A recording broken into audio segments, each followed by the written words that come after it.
Are you ready to go to the vet? Weasel, you're not going right now. Say we need Bear and Oscar and Lucy.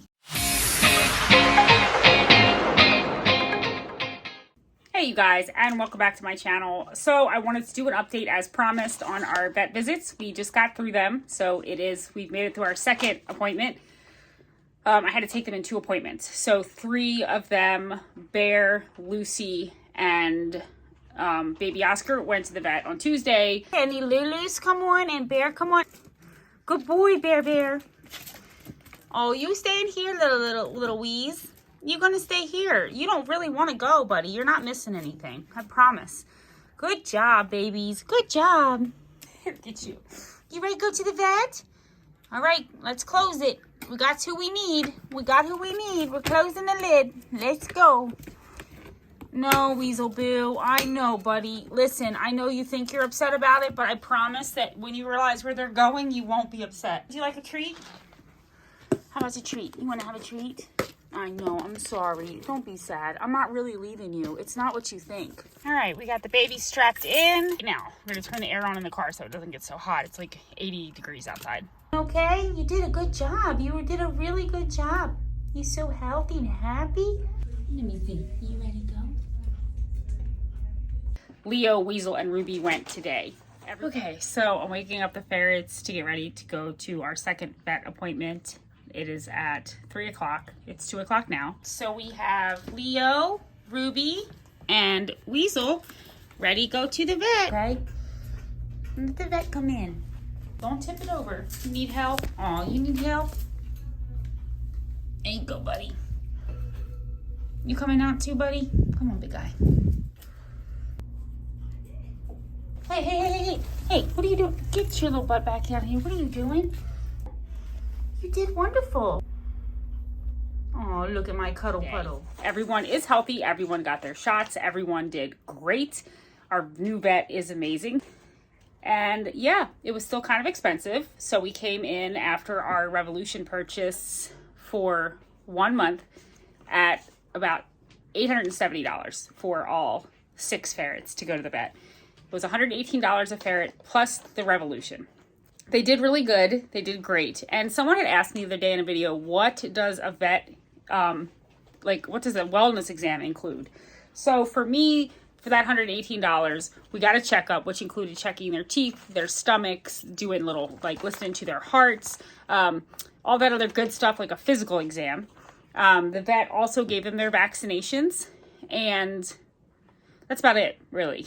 And then he also sat with us for 30 minutes in the room with us, with the ferrets, each visit to make sure that they did not have any vaccine reactions. It's the only time I've ever gone to a vet where the vet actually sat in the room with us. Normally what happens is they make you wait somewhere in the office for 30 minutes or so to make sure your ferret doesn't have a reaction. But this is the first time that the vet actually sat with us. So I was super impressed by that because most vets won't take 30 minutes out of their day to just sit down and chill. I think he just wanted to play with the ferrets. Either way, I was very grateful that it wasn't just me looking for a reaction and then having to run to get him if there was one. Like, he actually sat with us, which I found really kind of cool. I've never had that happen. So it was good. It was good. They needed to go. I wanted to make sure they were all okay, especially after Weasel's scare with the Helicobacter outbreak. Since that Helicobacter outbreak, I have had to take Lucy. So Lucy did go to the vet about a week after Weasel got back from the hospital. She started to show symptoms. I did take her to the hospital, I took her to the vet immediately. I got her on antibiotics and she was completely feeling better within a couple of days. She did 10 days of antibiotics and she's fine now. I will be getting Weasel an ultrasound in the next couple of weeks. They want to make sure that he doesn't have anything wrong or that it's not in the beginning stages of adrenal disease.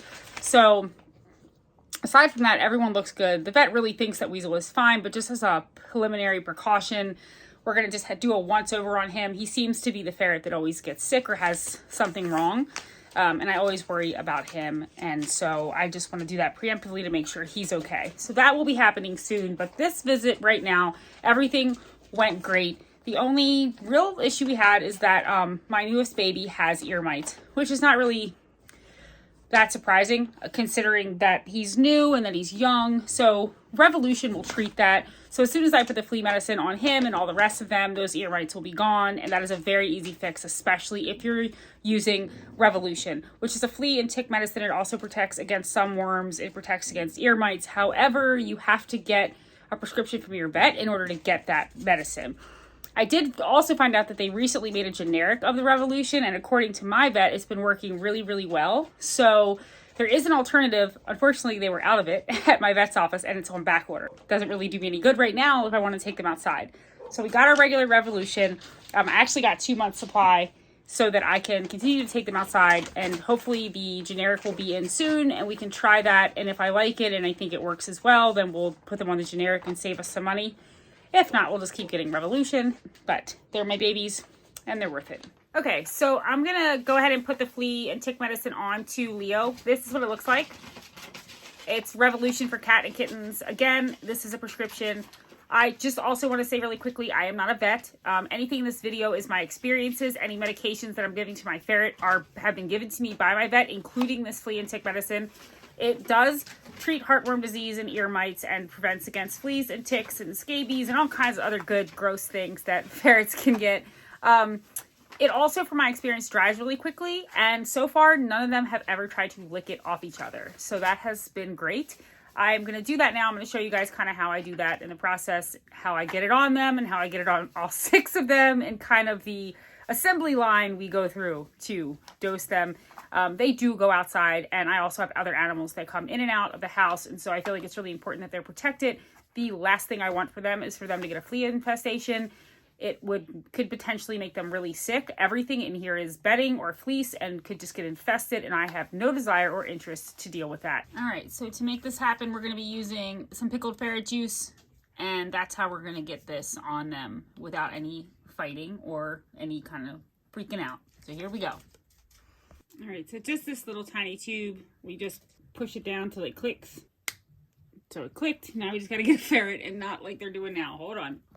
All right, so this pink top comes off. Now I'm going to do Leo first because he is the one that has the ear mites. So we're going to take the pink top off.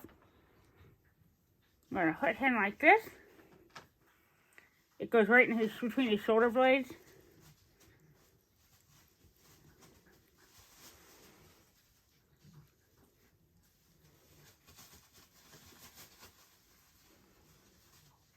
All right, you're good. Go ahead. That's it. He probably isn't going to like it, but... All right, so now we're going to do Oski.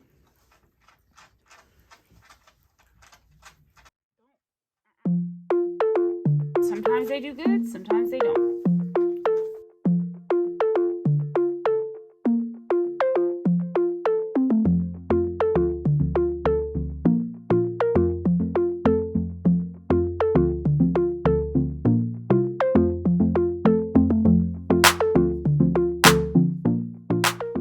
Okay, so I kind of wanted to give you guys, let you know kind of how we roll at the vet's office.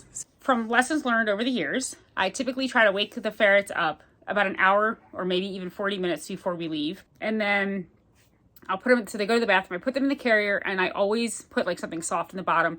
And I always bring a plastic bag, and then I bring a change of bedding for the carrier. So I always carry at least 2 changes of bedding with me, again, because it's ferrets, and they will go, when they have to go, they're going to go. They're not going to wait till they get out of the carrier. Like if they got to go, especially if they're stressed, they've just gotten shots, they're not used to being in the car, whatever it is. So it's really good to be prepared. My recommendation is that you get them up a little bit before the vet appointment to give them time to run around, go to the bathroom, all of that. And then that you also bring some sort of extra cushioning or some sort of extra fleece or something to throw in the bottom of your carrier if that's how you do it. You may not put anything in your carrier. If you don't, you may want to bring some paper towels and some cleaner with you. I just thought I'd mention that because I think the first couple times I took him to the vet, I wasn't really thinking like that. But over the years, I've learned my lesson. And the last thing I want is to get them home and then have to give them all a bath because they were stuck in a carrier with poop and then they rolled in it or something gross. Like, oh, no, I don't feel like dealing with all that. I'm sure they don't either. So that's kind of how we prep for the vet. Okay, so that is our video. I just wanted to give you guys kind of the update.